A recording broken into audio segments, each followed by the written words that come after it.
Greetings, friends out there. We're gathered together here today in a very special kind of an AA meeting, one that was dreamed up by my friends at the headquarters, and the thought was that we would discuss the AA tradition. I like this idea because, as you know, it's been impossible for Lois and me to travel extensively in AA and to contact you as we used to. It strikes us that films of this sort may be the very best bet. Of course, one thing I like about this AA meeting in particular is that I'm assigned to do all of the talking. I still have some vestiges of ego. Speaking of ego, this had a great deal to do with the formation of AA's tradition in the first place. As every AA knows, we shall always be threatened by menacing forces within, and certainly in the world of great peril in which we live today, by menacing forces without. So, a very prime problem, the prime problem of AA, is first how to survive, and then to grow and prosper in numbers and in spiritual substance over the years to come. As practically every hearer knows, the traditions are the application of AA's 12 steps, the spirit of those steps, to the practical problems of living and working together as a harmonious society, of rightly relating ourselves to those forces which have so often torn societies apart, the problems of money, problems of power, of prestige, of management of properties, and so on. As I look over the list of traditions, I am frankly flabbergasted at the choices, apparently rather successful choices of principles that we have made. I might remind you that the AA's 12 Steps to Recovery, first appearing in 1939 in the big book, are now 30 years old, and they have served us extremely well. The traditions now approach 25 years since their publication in 46, and they too have served us well, and while there is great room for interpretation of these principles, and the applications are innumerable, the solid substance of each remains still about as written. So these are reassuring facts about the traditions. People, in looking at the traditions, find very clear statements, and yet, paradoxically, some of them are baffling. Newcomers ask these questions. They say, what do you mean? There are no rules, regulations here? What do you mean? I'm a member if I say so. What do you mean? Nobody can run this thing permanently? What do you mean? There are no penalties or punishments? What do you mean? There's no public controversy. Every society is mixed up with public controversy, and drunks love to controverse. What do you mean, no controversy, et cetera, et cetera? So, the thing that is not so well understood among AAs generally, and among our friends, is why we selected these particular principles and how they came into being. And few at this time, now that we are of this age, remember today the tremendous struggles that we had among us in trying to come to these decisions. And because I occupied a place happening to be the number one elder in the thing, and Dr. Bob number two, we were especially in the middle of all of this. Now, Dr. Bob was inherently a much more spiritually qualified person than I. And very naturally, because he was a doctor, he took to this marvelous 12-step job along with Ignatia out there. And he very cheerfully turned over to me the writing and the speaking and the headquarters in New York and that sort of thing. We had a division of labors. So that I especially was subjected to very great personal temptations. In other words, most of these traditions actually run counter to some of my early and sometimes secret aims. And some of this stuff I'd like to share with you because it is relevant to all who follow us oldsters. These temptations will recur time and time and time again. So I think that perhaps I'd like to share some of this sort of thing with you. Against this background, let's have a look at the 12 traditions themselves. Here's the first one. Our common welfare should come first. Personal recovery depends upon AA unity. This is a prudent reminder. Indeed, it is a stern warning that unless AA continues to live, the greater part of us would surely die. And so would the countless alcoholics that we might have helped. This is why the general welfare must come first. Without unity and harmonious action, we shall have nothing at all. I can make no more effective statement about the welfare tradition than the one to be seen in our AA publication, 12 Steps and 12 Traditions. As a suitable preamble, setting the pitch and tone of the discussion to follow, let me share this with you. The unity of Alcoholics Anonymous is the most cherished quality that our society has. Our lives, the lives of all to come, depend squarely upon it. We stay whole or AA dies. Without unity, the heart of AA would cease to beat. Our world arteries would no longer carry the life-giving grace of God. His gift to us would be spent aimlessly. Back in their caves, alcoholics would reproach us and say, what a great thing AA might have been.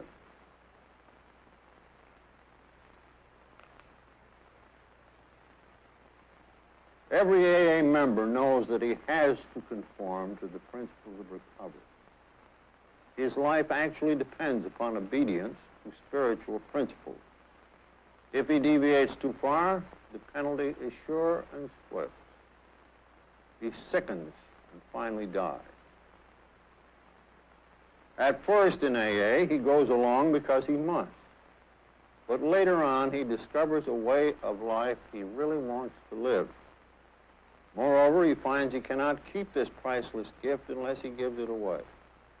Neither he nor anyone else can survive unless the AA message is carried.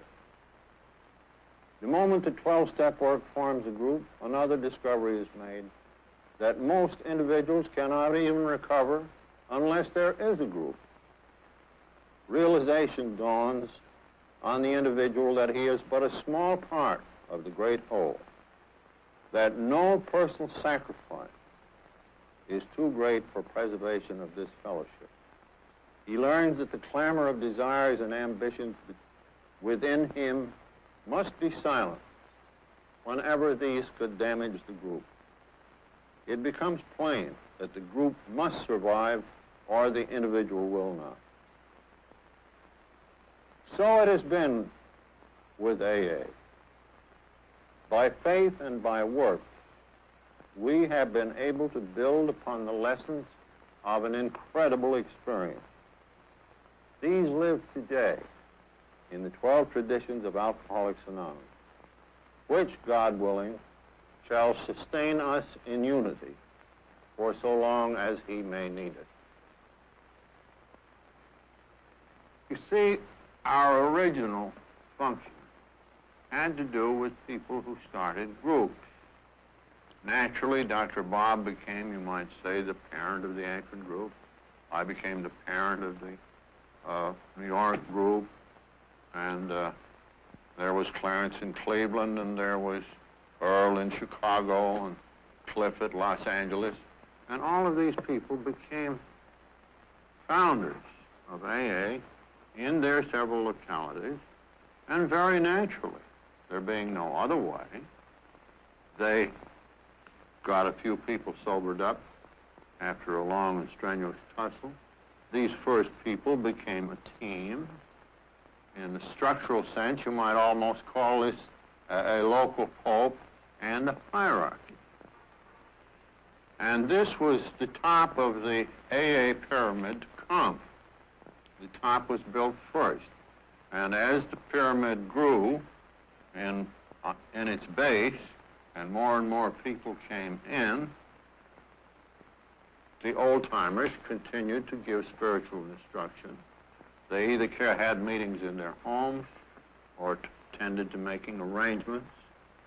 When publicity turned up, they took charge.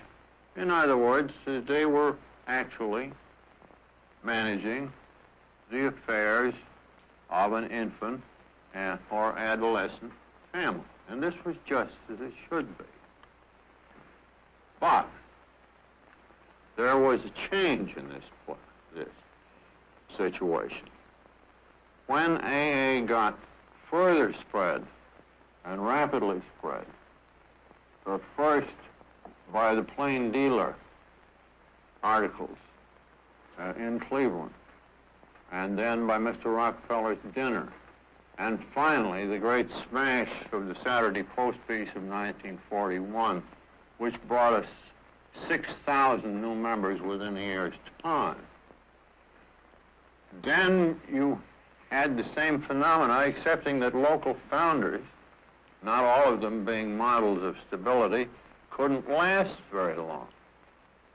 And more and more there was a disposition in these large masses of AAs to ask, well, these old-timers are all well and good, but are they going to run things forever?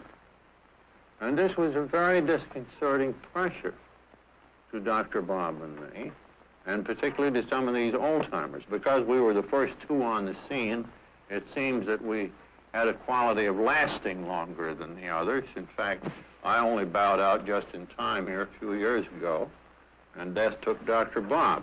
But at any rate, this was the fundamental of it.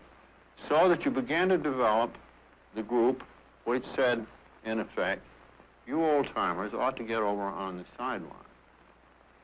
And those of you that we like and respect, we are going to continue to consult. And those of you who are still, let us say, somewhat undeveloped, we shall label bleeding deep. Well, this injected a new thing. On top of this pyramid of service, now cut off across the top, there appeared something for each group that whizzed round and round and changed personnel every few months, lest anybody get too much power, and it was called a rotating committee. And at the group level, this was fine, and it was easy for the groups, knowing everybody at hand, to name successful group committees that acted exactly in a town meeting fashion. Well, then some years later, as urban problems got to be tremendous, and there had to be some head or tail way, when they got into that phase, they found immense difficulty for all of these urban people, or even representatives of them, to get together to choose people, a committee, to manage and conduct an intergroup office. This was a very difficult business. In fact, I can think of one town where the confusion was so great that you had 4 or 5 competing old-timers with telephone numbers, each of which announced that this is AA, not the other one, this one is. Now, when they came to put in an office, the schisms in the town were so bad that they actually had to draw lots to get the first office management out. Well, that wasn't such a great success because it stopped the political clamor, but at the same time, it didn't furnish the office with the best possible top management. But little by little, the intergroup management still remained basically democratic in its structure. The group representatives had all the ultimate power, but the committee managing the office could nominate its successors on the theory that they would know the people of the kind of skills required that would be necessary. And that if the meeting of the group representatives, local ones, didn't agree, they could name their own man still. They held the ultimate power. But this began to make room for something that we now call the trusted servant in the AA tradition too. The discovery that you couldn't operate AA in a large urban area on a purely town meeting basis. It was simply too big. Let alone could you operate AA services worldwide. I mean, you couldn't elect a bunch of trustees to serve here in New York by putting out some names and a slate to vote on all over the world.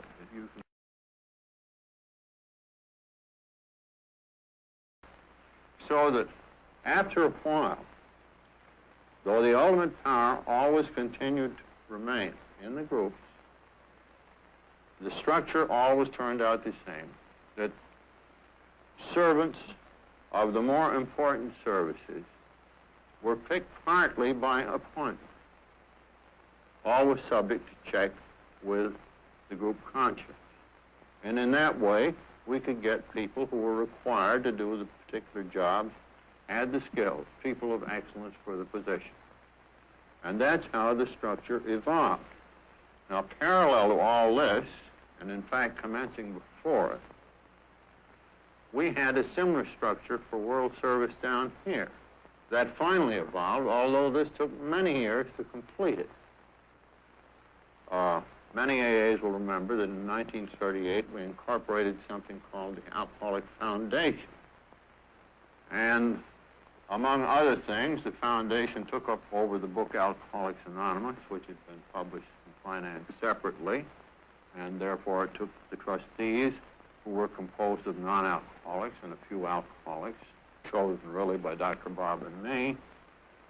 They took over the title to our literature, and we opened a little office. And when the Saturday Post piece came on with all this great flood of inquiries, we cleared most of them.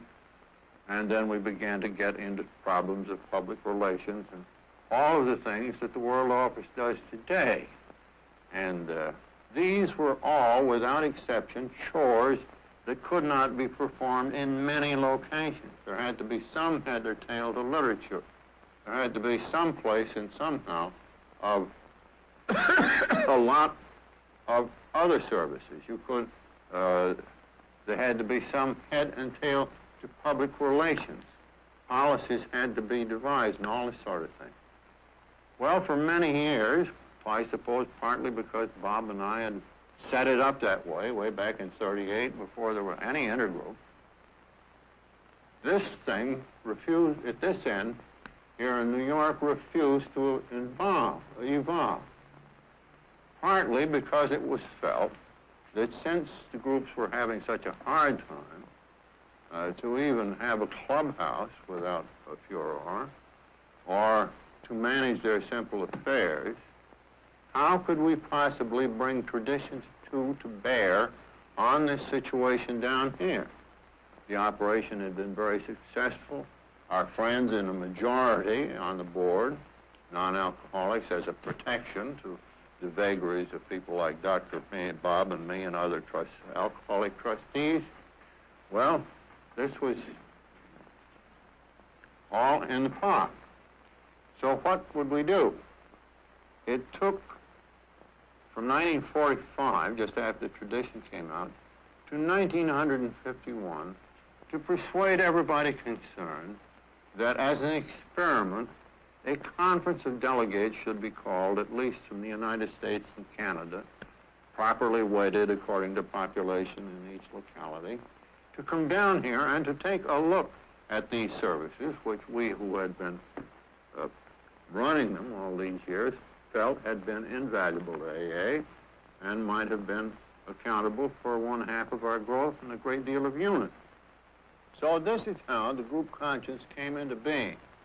And this is what we mean by AA's trusted servant. Special people selected for their special abilities, but never people who shall govern.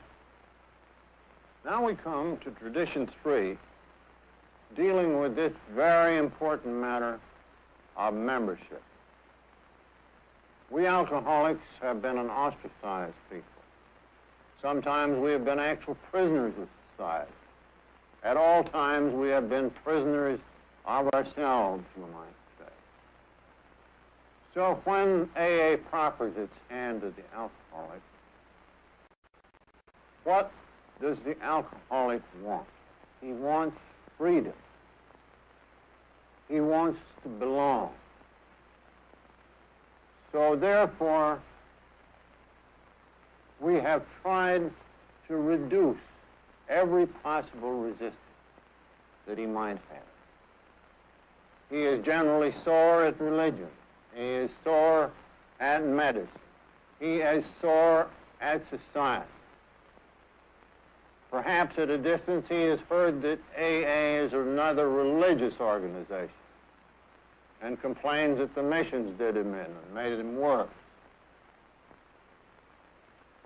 So when he arrives and finds that it is a fact that AA's only requirement for membership is a desire to stop drinking, his relief is immense.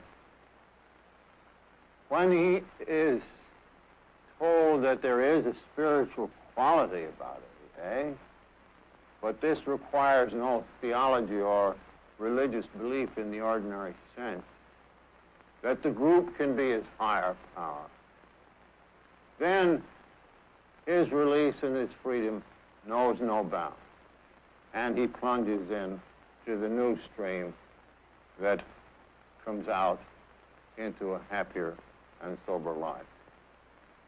So therefore, we should keep this door wide open.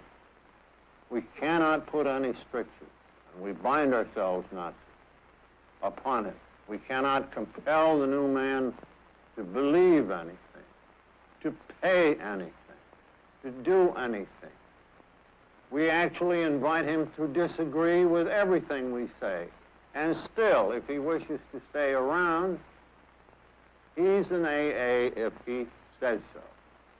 This is the charter of individual freedom that is portrayed in this most important Tradition 3, dealing with membership. Just as Tradition 3 is a charter for individual freedom, so is Tradition 4 a charter really for group freedom. It poses the question, when is an AA group? Does it have any limitations upon its liberty? And we say no. Each AA group, like the individual, has a right to be wrong. The only thing that we ask, but do not demand, of a group trying for sobriety, who wish to call themselves AA, is that they do not publicly mingle the AA name with some other enterprise. Quite obviously, nobody would be very interested, and it would be a great brewer of trouble were we to talk about Protestant groups and Catholic groups and Republican groups and communist AA groups. This would be absurd and troublemaking on the face of it. So long as their primary purpose is directed towards sobriety and they don't get us married to anyone else, this is our only requirement. Otherwise, they can have it just the way they want it. And the group itself, you must remember from Tradition 2, is the ultimate seat of authority for the whole movement. So that even in a town meeting democracy, the strictures upon such bodies are much greater than they are upon an AA group. And Charter of Liberty indeed, and we know that we are safe in granting it, because too much departure from our traditional principles or from the 12 steps brings its own pressures and punishment. Leave it to John Barleycorn to take care of the foolish dissent. Meanwhile, let's chart our groups for liberty as well as the individual. This is autonomy. Now that we've considered group autonomy or self-direction, and we have said that every group has a right to be wrong, strangely enough, Tradition 5 centers on the single purpose of the ideal AA group. And the single purpose tradition has had a long history of conflict. You will remember that back in 1938, when our trusteeship was set up, the original incorporation empowered AA and its trustees to participate in any and all aspects of the alcohol field, excepting, I believe, to lobby for prohibition. At that time, it was supposed that we should have our own chain of hospitals and that we should have halfway houses financed by AA as such, and we needed rest farms, and we needed to get into education because, after all, who know better about these matters than us drunks? But long, long experience has told us that for practical reasons of safety, reasons of protection against compromising our energy, and for reasons of self-protection, and for reasons of love, for all of these reasons, each AA group ought to confine itself to its single purpose.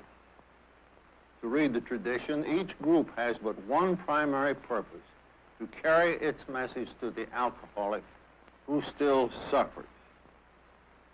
Immediately, people will say, but why shouldn't we be in these other enterprises? The fact is that each of us needs AA work for his own survival. We need to avoid complications and distractions. So we continue to point at the single purpose to carry this message to the alcoholic who still suffers. Now, another reason for the single purpose is our unique value to the alcoholic who still suffers. Our ability to reach him at depth and live where he lives with him in his cave and bring him out into the light. This is a unique faculty that we have. Now then, this cannot yet be duplicated by any other group or any approach. And thus far, it has brought sobriety in 15,000 groups to maybe 500,000 AA members. Our assignment is still enormous, just on this single purpose line. With our present membership, if only we could get alcoholics to approach us, if only professional people having alcoholics in charge would allow us to assist. Instead of sobering up 20,000 drunks a year with the 12-step work that we do, we could just as well be sobering up 100,000 alcoholics per year. And God knows this is an assignment big enough. And we are uniquely fitted to do this by ourselves, or still better, by cooperation with other agencies. So I think that now there is no doubt that every AA group will choose to stick to its primary purpose. AA members participate in other activities as members, as citizens. This is fine too. But as groups, as a fellowship, national and international, let us cleave to our single purpose.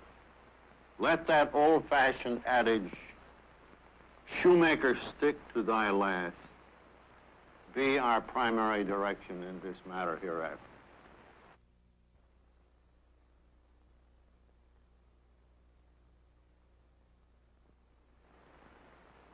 Now let us move on to Tradition 6, which reads as follows. An AA group ought never endorse, finance, or lend the AA name to any related facility or outside enterprise, lest problems of money, property, and prestige divert us from our primary purpose. Now, this tradition is a great departure from our original views, and in the middle 1940s, we still thought that for good enterprises, the AA name ought to be available if they were primarily conducted by AA members. And so, with my full consent, we lent the AA name to an educational enterprise carried on by a great friend of mine. And the first effect of this was very good. In those days, of course, we hoped for more and more publicity. And when she went on the road, educating the public, opening other facilities, she got a great lot of publicity, which brushed off on us because she had declared herself publicly as an AA member. Now, there were other instances of this which were really menacing, where people borrowed the AA name, broke the anonymity at the public level, and therefore were in full cry to get us married to all sorts of other enterprises. And so by 1950, we had seen the extreme peril of giving endorsements to the public level, or of AA members breaking the anonymity to the public level and trying to draw the AA endorsement over onto enterprises of their own for purposes of raising money and all that publicity. So that became crystal clear. Now we have a Tradition 7 called every AA group ought to be fully self-supporting, declining outside contributions. Well, this took a long time for us to change our minds about.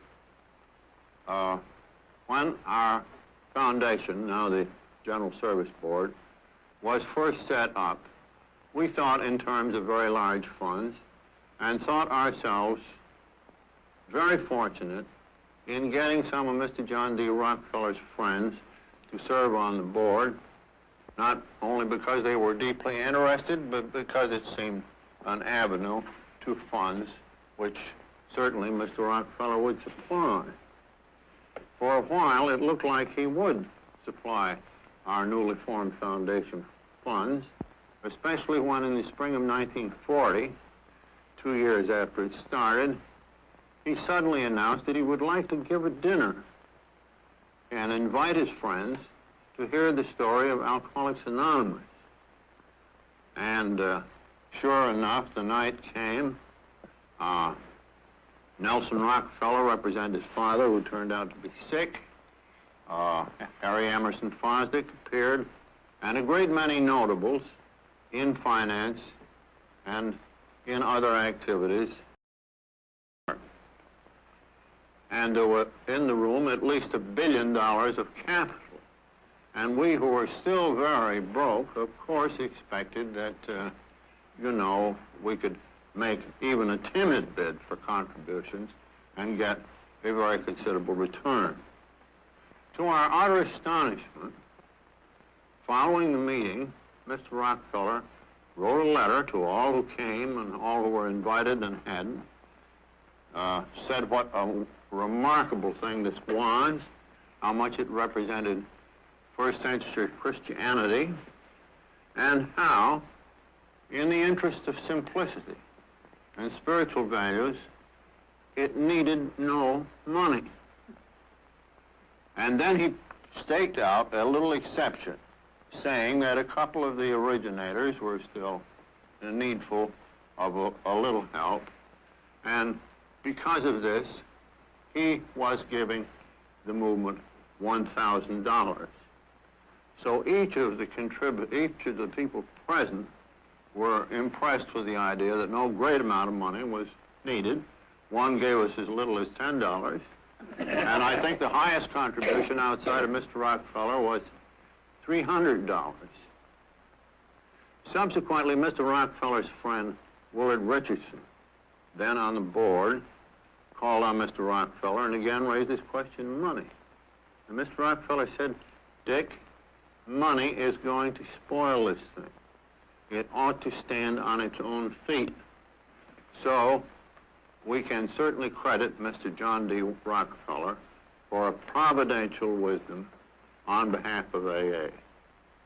And he since has told the story many times, and so has Nelson, how this is the only organization that paid back money that he loaned us at one period of an organization of this sort.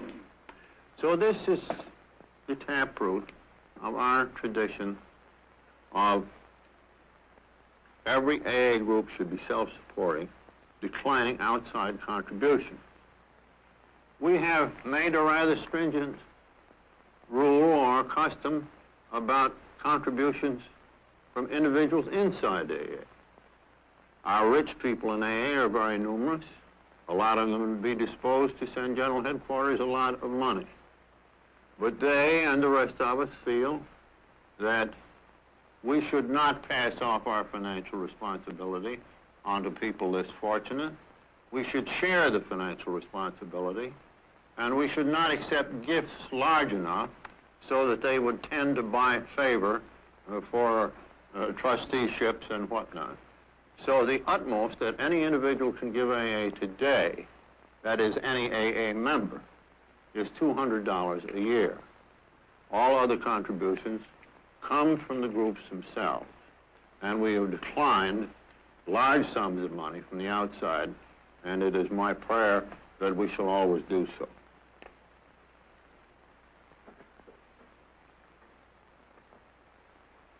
Well, let us jump down to tradition 10. The professionalism and AA as such should never be organized have been pretty well covered directly and by inference.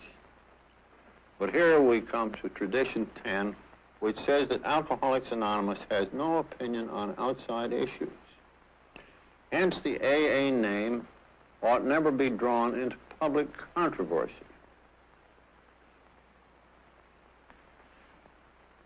Well, we've never had any great trouble along this line. And of course, the anonymity tradition has tended to keep the lid on it. We have managed finally to refrain from endorsements or from being compromised by our own people in that direction, so that actually this issue has never arisen.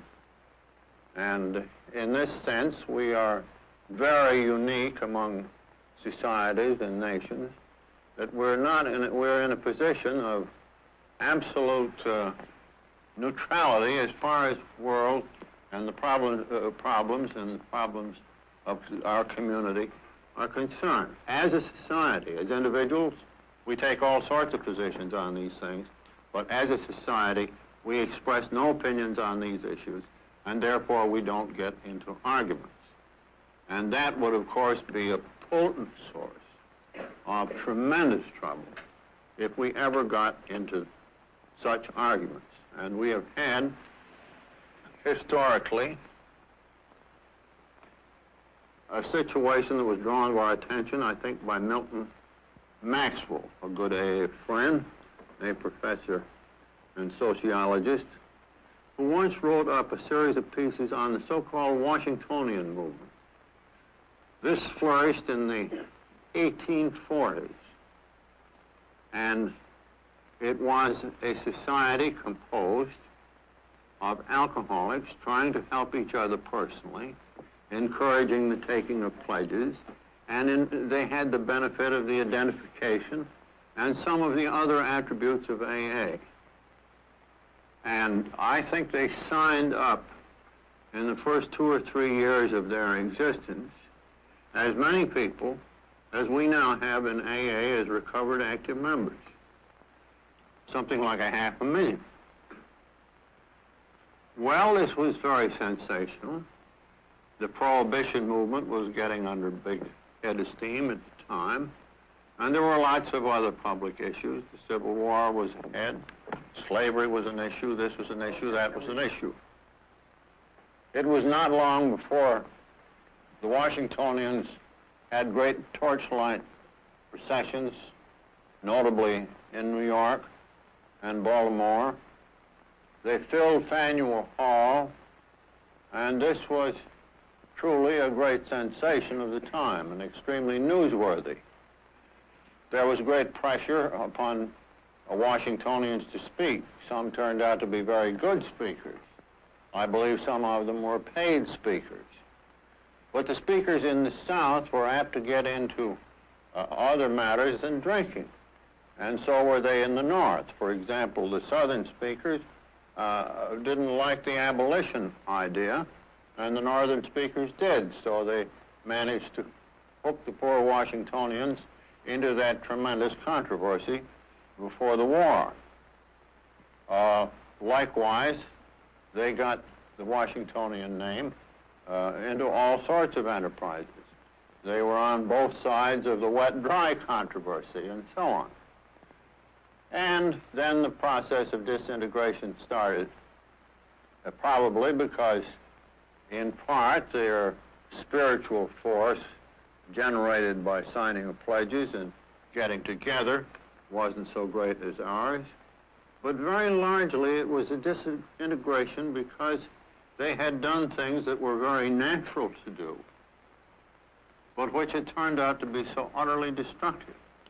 And it was this spectacle of the past brought before us as our traditions were evolving that confirmed that we were probably very much on the right track in this matter of no public controversy, in this question of paying our own bills, of this question of not becoming involved with other enterprises, and so on down the line. And above all, it confirmed the great protective value of our anonymity tradition.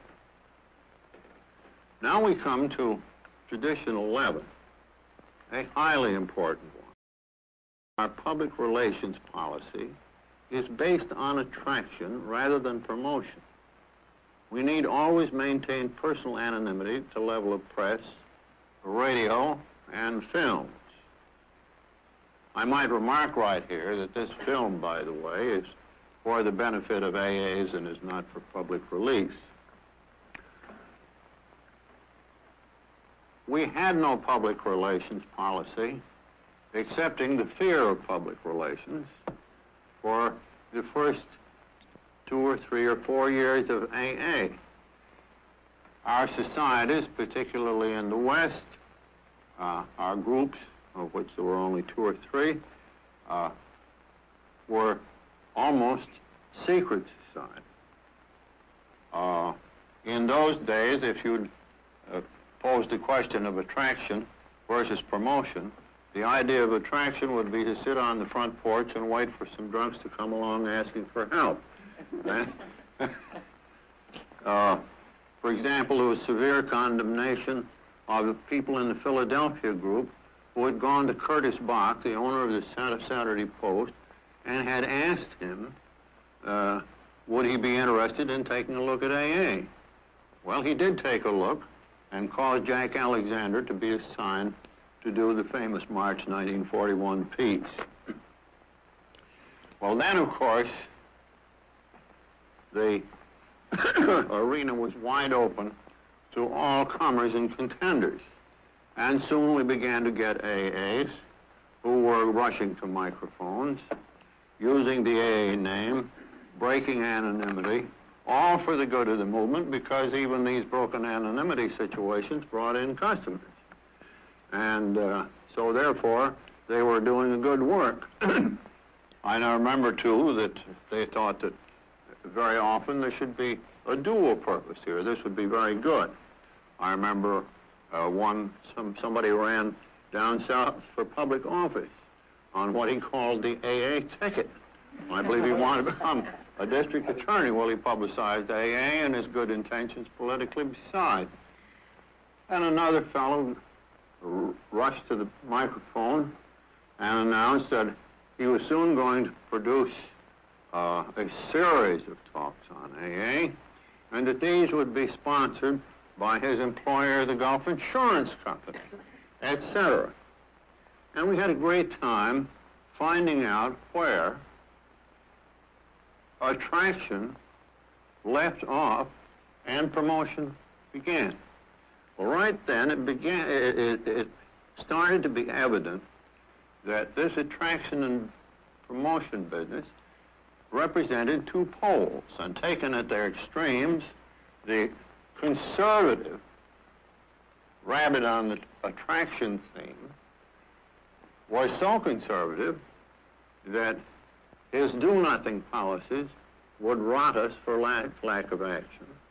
And the promoters, if given their way, would publicize us from hell to breakfast with all of the panoply of the media, plus probably sound trucks too. In other words, the conservatives would rot us and the promoters would ruin us. So that the line between attraction and promotion got to be a matter of common sense interpretation. So this is finally settled. Now, it was seen too that anonymity was the prevention of most bad publicity, because if people didn't scramble to the microphone with these mixed motives, and we didn't go too far in the way of promotion or too far in the way of doing nothing, then we'd have a public relation policy that would include an ever-widening stream of people coming into AA and getting well. And now we come to Tradition 12, and this one comprehends all of the traditions. Up to now, you have been listening to a recital, perhaps overlong, of the protective value of the traditions to our society. We have been talking very much in terms of simply averting calamity by taking prudent and unusual means and courses to do so.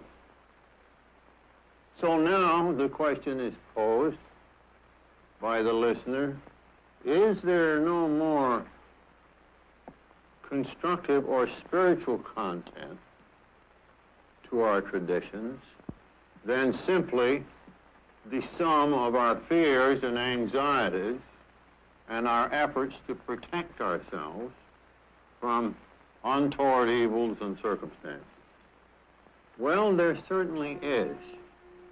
And all of these traditions have in them the elements of sacrifice. Sacrifice either by groups or by AA members. As we look back here, the common welfare tradition. People used to say, well, the drunk, he's the important guy. Well, surely he is. But how is he going to get well in any number if there is no fellowship? Therefore, the common welfare has to come first, and our individual welfare second. Likewise, we who have been prone to power driving have to yield to the idea that we may be instructed by the group conscience. We have thrown aside all ambition to be prominent in the alcohol field as a society. Our members go into these fields as individual citizens, and there they should be. But the society says, no, we will cleave to a single purpose. We have sacrificed the opportunity of raising very large sums of money for this society and for others by adopting the tradition declining outside contributions. Those of us who had special ambitions to be professional workers, I don't mean service workers in an office, I mean face-to-face therapy for pay. These are legitimate ambitions, but not good enough. A professional class in AA might even lead to our destruction and certainly to our compromise. So professionalism is out. Those of us who are power-ridden would like to unconsciously perhaps, and sometimes consciously, be more or less permanent governors of the destinies of AA. But now we see that our strength lies in letting go when our time comes. And this I recognize in myself. My time came some time ago, and our affairs have been under the management of our trustees almost without interference by me for these several years. And that's how it should be.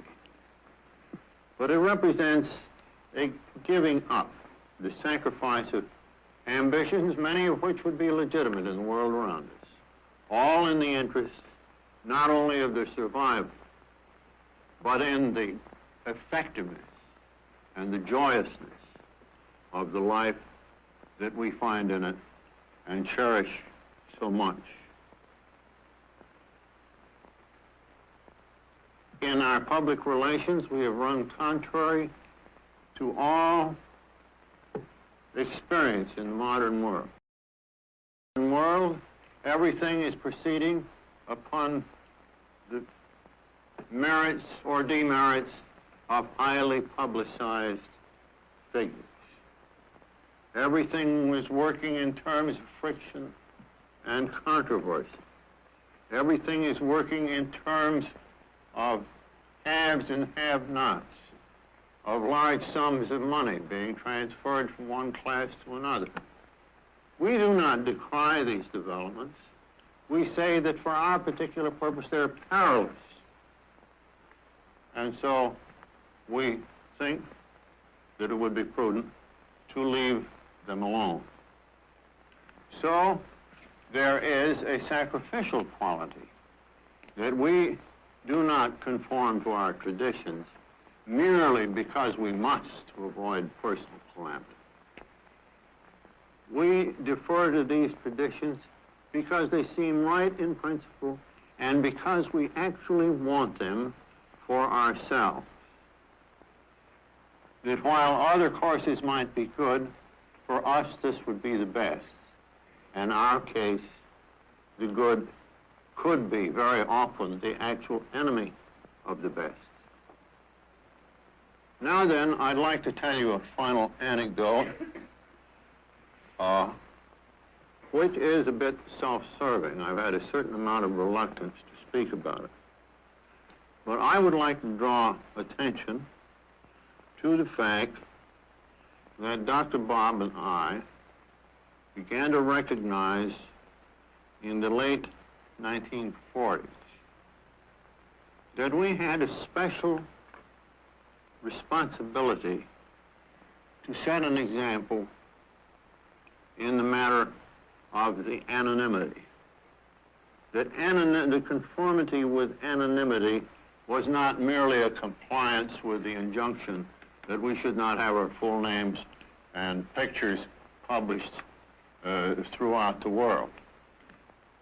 It was more than an avoidance of our names being made public. That it would extend also to the acceptance of special distinguishment and honors. This came up,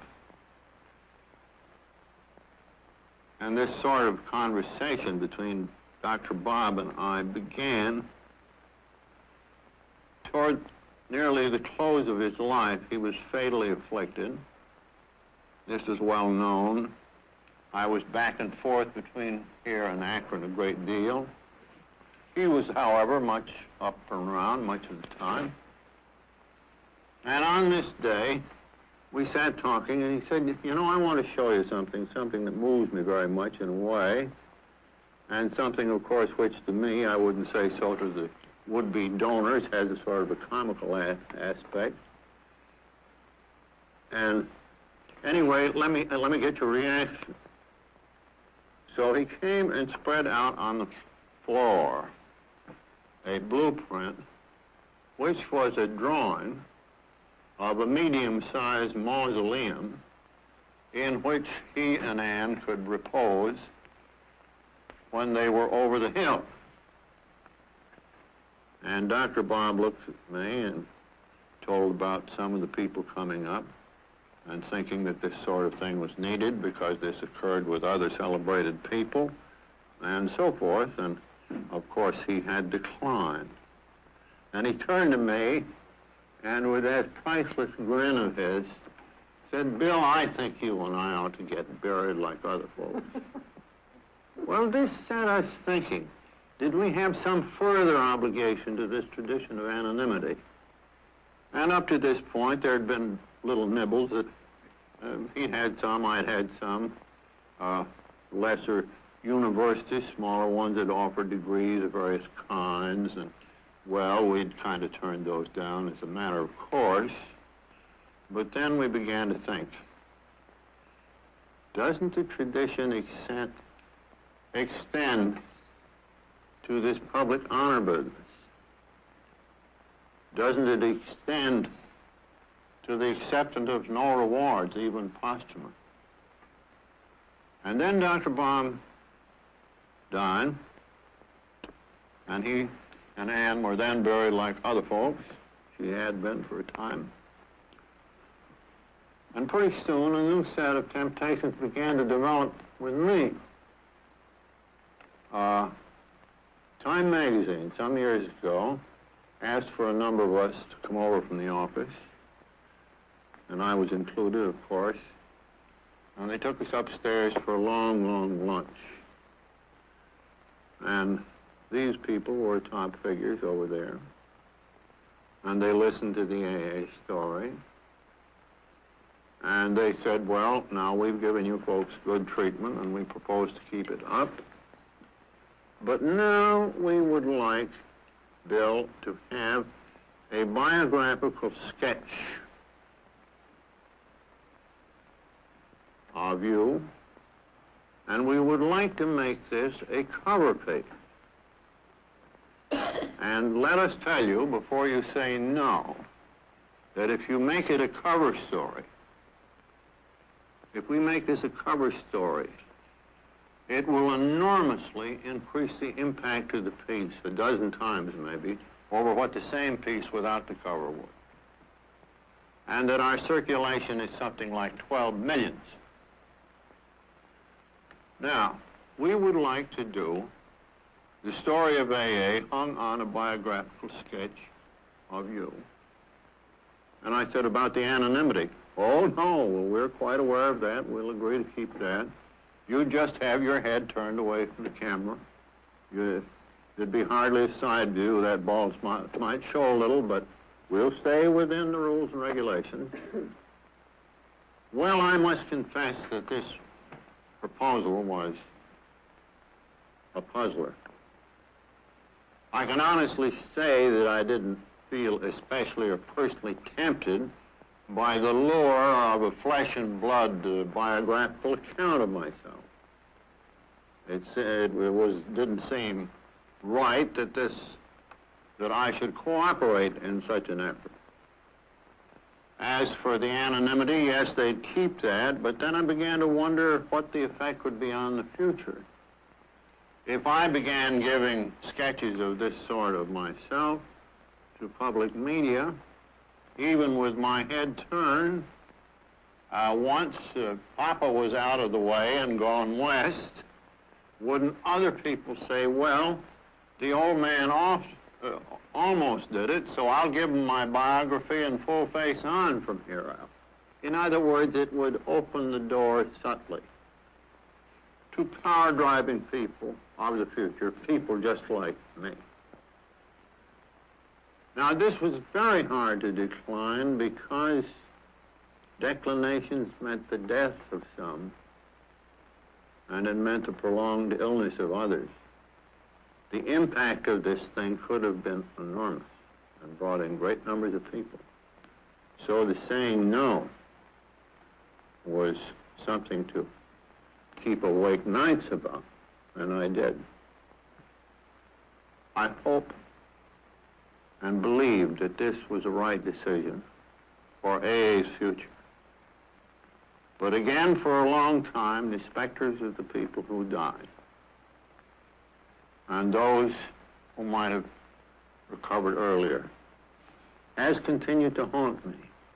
It was a question of making an estimate whether the nearby advantage of this would be of more value